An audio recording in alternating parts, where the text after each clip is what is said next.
Hey, today's video, the flip side of the video, how the largest faction on my server died. We're watching how the smallest faction on my server won. The faction in question is the infamous Khan's Enclave, which actually has nothing to do with Star Trek. Stop asking. This faction, in lore, started out as a lot of smaller warring factions, which eventually united. However, due to their nature as a permanent war society, instead of adapting, the faction continued this and turned to the nearest power in the system, the Coalition, also known as the COA, which was formed at the end of Season 1, from the Riders and the CDF. The Khans, or the KE as I'll call them, were roughly on par or slightly numerically superior to the Rider faction, depending on how much you value certain ship archetypes. However, they were outmatched by the CDF and entirely outmatched numerically by the combined forces. I'm not going to launch in a full play-by-play of this video because, functionally speaking, the last video, the CDF one, was basically that. However, I want to discuss major aspects of the running and execution of the faction that allowed this faction to pull it off, because it wasn't just the COA failure, but KE success in combination that led to this blowout. So how did a faction that was numerically outnumbered by over double, was functionally a brand new faction, had lost every single test battle leading up to the start of Season 2, and was predicted to only last 5, maybe 8 episodes worth of time? How did they instead not lose a single battle, take near 0 losses, and then kill the largest faction in record time? Literally could have not probably happened any faster. How did this happen? Real quick, I want to touch on what it was not, because a lot of people have theorized, guessed, finger pointed in the comments and the Discord as to why the KE were so effective. Number 1, it was not training. The KE actually did not train that much, or actually ever. From what I've observed and talked to them about, they did a lot of testing. But with Season 2 concluding, I would actually say in terms of practical training, they did by far the least training compared to the CDF or the Riders. Another claim often mentioned is that they were try-harding. A lot of people were role-playing, these guys were try-harding. No, I would argue in battles, if anything, they dicked around far more, screaming for the creed and having constant meme comms chatter. You just watch any of the PvP battles, you see how much I actually have to edit out to keep the battle kind of more entertaining as a serious thing, but you can tell if you tune in on the stream. These guys were having fun, and you can tell. How about the claim that their ships were PvP min-maxed? And they won all of this stuff on the back of amazing ships. Sort of. I'll touch on it in a little bit. However, a lot of their ships do follow a design parameter for performance that they worked out very early on. However, that being said, you can't really say any of these ships are just gun bricks. Sure, some of them are, but that's true with every faction. And I think the real nail in this theory is the Khans legitimately, to my fucking dismay, have something like 30 unique vessels in their attempt to let literally anyone in the faction build a ship and then deploy it. So if you join the faction and ask, hey, can I build a ship? This faction, more than any other faction, will let you do that. All other factions have stuck to about 10 designs, 3 of which make up the bulk of the fleet. The Khans don't do this. So yes, the KE have some very good ship designs, but they also have a lot of mediocre one-off designs. So I don't really buy into this theory. Alright, let's get into it. So why did they win? How did they dominate in such a decisive fashion? Well, we have to get the first one out of the way. Circumstance. The Khans did a lot to deserve their win, but there's also a lot of aspects outside of the Khans that helped them win in such a fashion. I've already discussed one of them in the CDF video, and that was the failings of the CDF, but let's discuss a little bit more. I've discussed some of that in the CDF video, but let's get a little more into it. One of the big reasons for KE's success is attributed to COA failings, their opposition. It's like the saying goes, if your enemy is making a mistake, don't interrupt them. Much of the success of the Khans can be attributed by just being there and not making mistakes, and showing up and waiting for the COA to make mistakes and then just capitalizing on that. The COA was, to be frank, a clusterfuck, And in many ways, after the opening gambit failed, which opened the door for the Khans, they refused or just didn't even try to work together. And they essentially fought two unique wars without interacting with each other, even though they were allies. This alone changed the war from being a 1v2 with a huge numerical discrepancy to a 1v1 where the CDF and riders took turns attacking back and forth. And actually, throughout the season, we never saw once where the CDF and rider attacked in unison to potentially use their numerical advantage to an effect. Thus, we ended up with a season where the numerical advantage never actually played out. The COA in many ways was also unwilling to admit that they were the inferior force on the battlefield. Thus, the entirety of the war, or at least the part that mattered, was fought with strategies that mimicked that of old.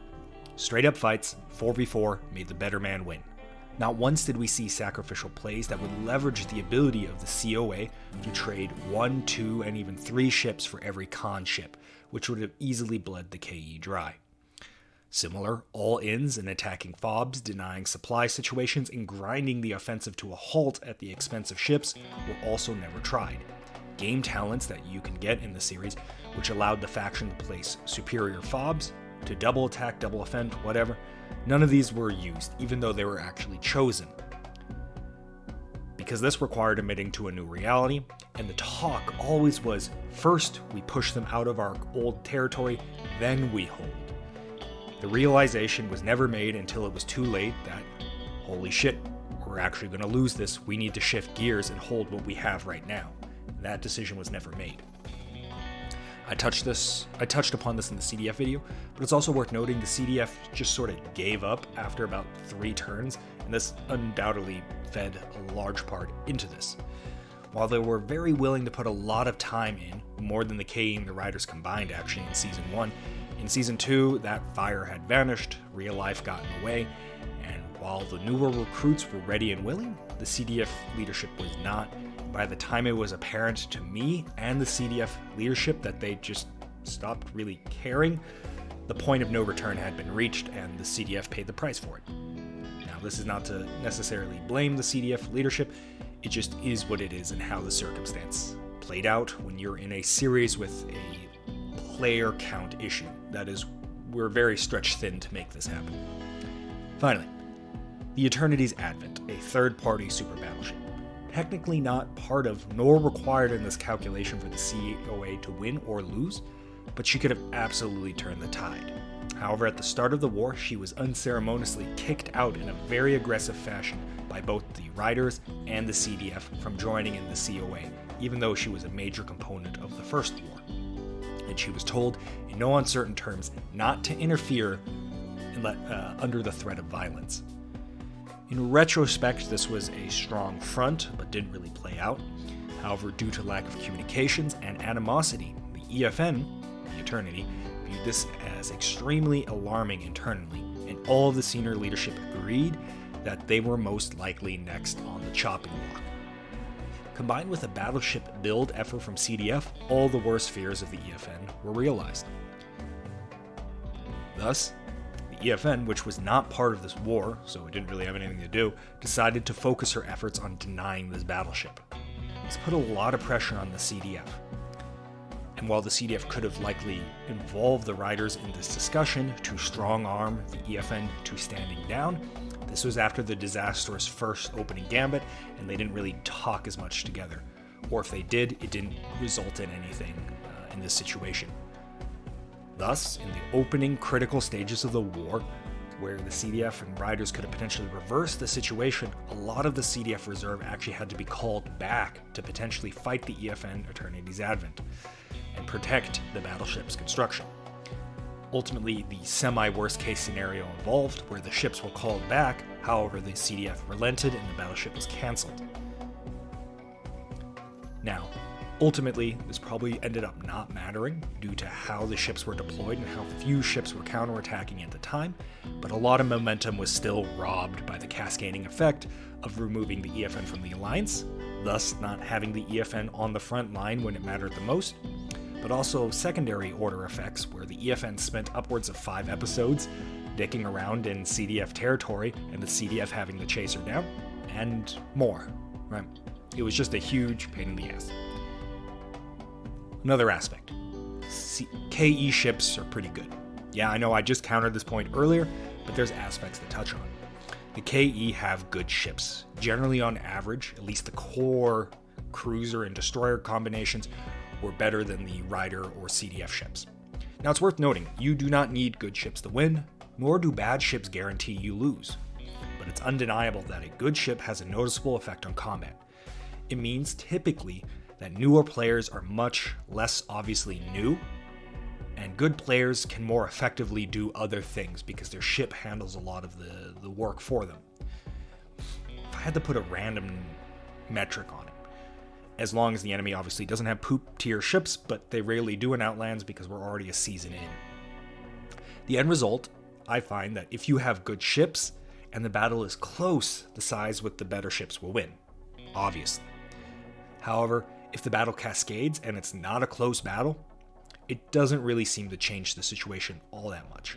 Or even in a close battle where the side with the quote-unquote worst ships gets an early kill, turning it into a 4v3, great ships won't turn that back. You won't win from a 3v4 with better ships. It just doesn't happen, right? So, good ships help, but they're not a game-breaking distinction. All KE ships follow a general design principle, and I'm going to have a video on the fact because it's actually quite interesting. But their design philosophy was mobility over everything. More importantly, it's how the mobility was employed. Not just raw thrust, but the ability to thrust via the spacebar, have small inputs by either Q or E, so roll the ship, and then combined with the spacebar, this puts you in a circular type motion. The ability to do this with the spacebar thrust, or theoretically with C, so upwards thrust, is far better than a large rear thruster bank, which requires you to point your ship in the direction of travel. This is really important because it allows you to do these large loops while keeping your nose on the threat. And because most ship designs are these long wedge-shaped designs, this presents the smallest profile to be attacked. Combined with the looping maneuver, you find yourselves in a very erratic course, which the Space Engineer's turret, even with Warfare 2, has a lot of issues overcoming.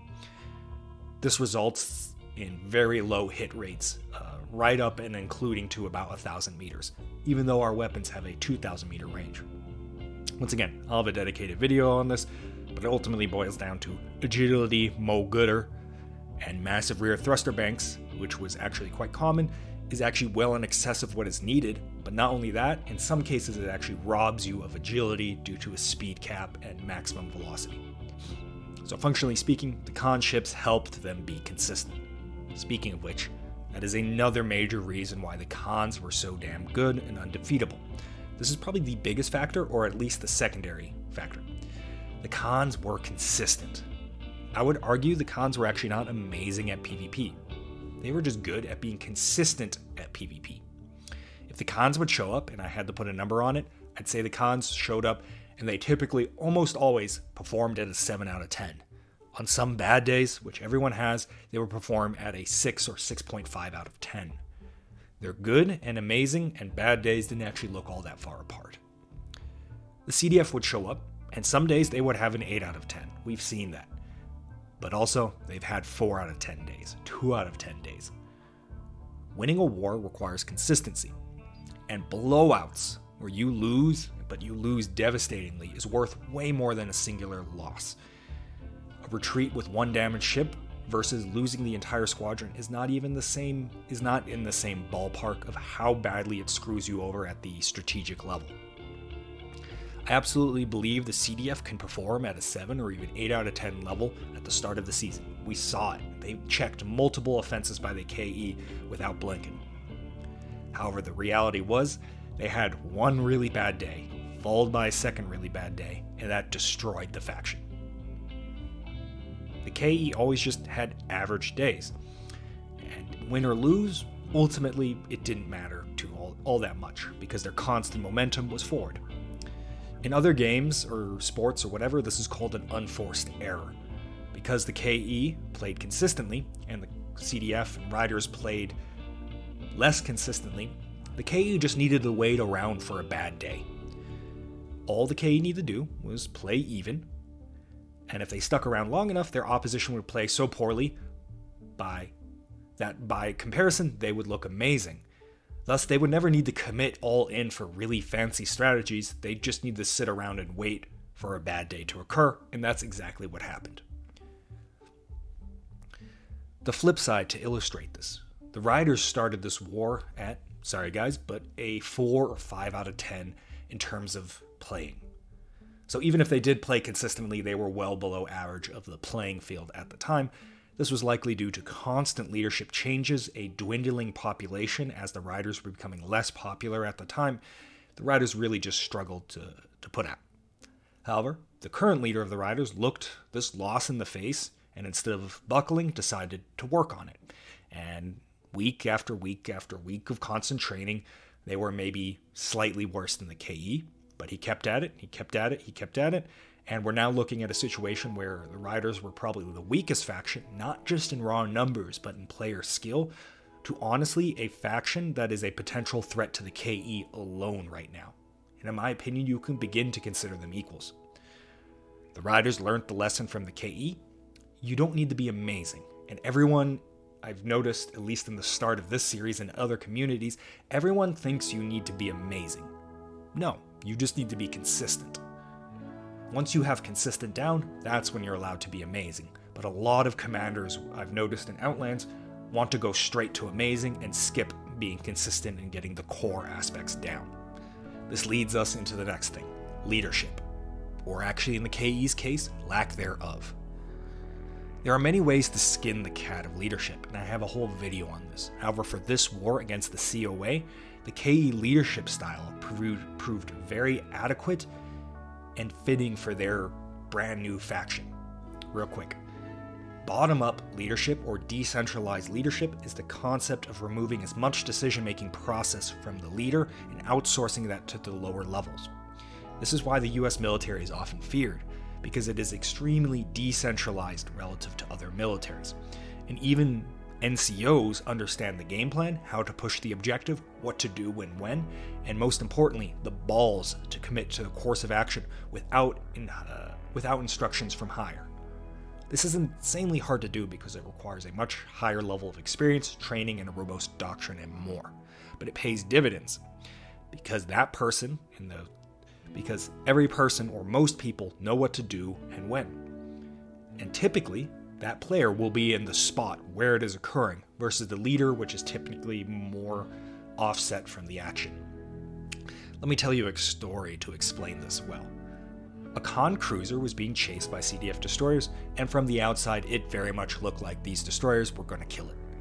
While the KE escort was nipping away at the destroyers, the KE commander decided he wanted to issue a retreat because it was looking like the cruiser was obviously going to die. They would jump out, regroup, and try again. However, this would functionally reset the fight and put the KE at a disadvantage because at this point their cruiser was damaged, but the KE hadn't yet begun to inflict damage to the destroyers. However, the cruiser pilot spoke up, with information only he could know right then and there. He saw his cruiser and he knew his ability and he knew his ship, and he saw the Khan destroyers closing in and made a personal guess and judgment call. He said over comms, "No, I can hold them, keep pushing." And the commander respected this pilot's decision and decided, hey, you know what? I'm going to put it in his hands. All right, everyone, keep pushing. The cruiser held, barely, and the destroyers were wiped out now, sandwiched between the cruisers and escort forces. This was all precipitated by the balls of the cruiser pilot willing to take personal responsibility and incentive to say, I know more than the commander, I know what I can do, which requires knowledge of the engagement, tactics, and capability of not just himself, but the force in general. There are very similar moments that play out all the times over Outlands, where a pilot and another pilot will, separate to the leader, decide, hey, let's jump 5 kilometers forward right now and we'll sandwich them, and begin executing the jump while telling the commander, not waiting for the commander to think about it and answer because, well, the moment is fleeting. This is bottom-up leadership, decentralized leadership. While the leader ultimately still has control, a lot of that is given up willingly to the ground units to let them make the calls themselves because they are in the situation and they can make the calls in the moment. This can work really well, and this also can lead to an utter clusterfuck, and it's been tried previously by the COA. And both of the COA, the Riders and the CDF, were flipped because they tried it and it didn't work out for them. In the COA, leadership at the time was very personality based. That is, each faction had their superstar personality that was in charge, and they did nearly 100% of the commanding during a battle. If I had to put a number on the KE, 80% bottom up and 20% down, while the COA was the inverse of that. The issue, however, was at this stage of Outlands, no superstar leader existed. There was no leader that had the capability of leading in this fashion. What do I mean? Well, Season 1 had the Riders and the CDF with the both same leadership style, so when they clashed, the downfalls weren't obvious. It just seemed like part of the gig. However, once this leadership style and personality met with a more consistent style, that was the KE style, it couldn't keep up. Turns out, top-down leadership, while it doesn't require nearly as amazing pilots as bottom-up leadership, was very difficult on that singular person. And it's not that top-down leadership or centralized leadership is bad versus bottom. It isn't. But it just has certain requirements. And if you don't meet those requirements, things go bad. In the same way, bottom-up leadership goes bad if you don't have competent, well-experienced pilots. So when things went poorly with centralized leadership, these leaders were unable to cope and react. Some cases we just get poor decision-making as they don't really know what to do. And in some cases, in a lot of cases actually, we noticed complete collapse of this leader where nothing was said for upwards of 30 seconds and the battle was basically decided as the mental bandwidth of this person was basically just overwhelmed. This also kind of explains the situation for the Riders, because when their leader left, there was actually just nothing left, because all of the combat experience that was being trained was centralized on a single person. The flip side was that the KE, which was very individualistic based, if their leader didn't show up, and they very often didn't due to the length of how long Outlands takes, it didn't matter. Because once again, with a bottom-up leadership style, the next senior person would just step up, probably would do a slightly worse job, but it didn't really matter because the bulk of the battlefield decision-making was made by the bulk unit. Next, why did the KE win? Well, they also had nothing to lose. When the cons were created, we knew from the get-go that they would be phrased or framed as the literal bad guys going into the series. Getting villainized when you think you're in the right sucks, but getting villainized when you knew you were going to be villainized and you wanted to be villainized, well, it actually is kind of fun being the bad guy sometimes. And the KE loved it. They screamed, "Disposable faction, we're the bad guys. We're only supposed to last 5 episodes," as they just went in and did more and more ballsy, batshit crazy tactics. So, while they started out as a very consistent faction, they were very free and open to experiment with more things and limit testing, as a lot of people call it, as the series went on. So while typically when a winner wins a lot, they actually don't get a lot of training, we actually noticed the opposite here. Because the KE were so free and not really scared to lose ships, they were actually able to really push themselves in battle, thus learning a lot. So while day 1, the cons might have been on par or probably less combat experienced, by roughly say episode 12, they were firmly the most experienced faction in the series. Meaning it was even more difficult for the COA to try to close that gap as they did emergency combat training. Also adding into the fact early on, any commander will tell you, losses hurt way more than a single win feels good. However, turns out when your faction doesn't care about losing doesn't even matter anymore, and it gives them even more balls to commit ships to the absolute brink. When you aren't attached to a ship, you can properly assess the value of the ship and exchange it for what it's worth in a tactical or strategic sense. Put another way, if the defending side is scared of losing their ship and only commits it 75% of the way there, leaving that last 25% to bail out and save the ship, while the other side is committed 100% in, well, the 100% always wins. Finally, one final thing, though there are certainly more reasons. and this is probably the most exciting one. The willingness to try new things and think outside of the box. For the COA, they have already done a season of Outlands, so they, in their eyes, think they know what works. And it did work.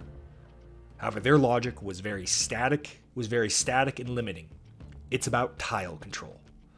The basic premise for the COA was 4 ships square up against other 4 ships, and the winner keeps the tile or takes the tile, and the loser leaves the tile. All these other options that would have made sense actually for the COA were not considered because they already had a locked-in view of how Outlands should be played. Harassing operations, attrition tactics, so on and so forth. They were considered, but they were never implemented. The goal was always to just take or defend a tile, which ended up hurting the COA, as I mentioned. They stuck with cruisers at the backbone, destroyers as an escort, more cruisers, more beta. The KE, on the other hand, which would actually benefit from the taking the tiles methodology, still were willing to try a lot of numerous tactics. A lot of them ended up not bearing fruit, and they realized this through their testing. However, they also uncovered a lot of things that the COA honestly straight up laughed at as being stupid, but then turned out to be meta-defining. Frigate spam, certain tech doctrines, certain strategies. A lot of those strategies are not only considered good, but they're probably considered meta in the Outlands stage of affairs. And it was originated by just having an open mind in the KE. Ultimately, this reign of dominance came to an end, is coming to an end, but not before the KE managed to destroy the CDF and brought the riders to the brink of loss. Now, I'm not saying, at the time of this recording, the KE are out of it. Absolutely not. I'm just saying their reign of dominance has come to an end, and now it's a much closer field. 60-40, 50-50, who knows? We don't know at this point. But the late tables have been leveled. The ships are far more modernized. The cumulative effort of just the rider leader just sticking with it and training week after week after week after week is beginning to pay dividends. And finally, obviously, the EFN coming to bear is really beginning to stretch the KU forces thin. I also think a lot of the KE benefits, fear of losing, not getting attached to ships, thinking outside of the box, flexibility, a lot of this has kind of faded as the KE are now the dominant force and have stuff to lose while the other factions do not. Granted, I don't want to say too much, and I'm going to lose a lot of the nuance here. Obviously, it's more complicated than that, but I don't want to get too much into it because a lot of viewers actually probably haven't even seen these episodes yet. Also, everyone has their own version of how this happened. This was just my version. I may have gotten some things wrong. Regardless, thanks for watching. If this was interesting to you, consider joining up. This is an ongoing series. Check the pinned video on my channel. For everyone else, the subscribers, the guys that comment time and time again, and most importantly, the Patreons, thank you. This is a time-consuming, tough project, not just for me, but those in it.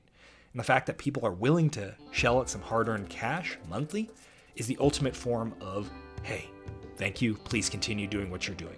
And we appreciate it. So thank you.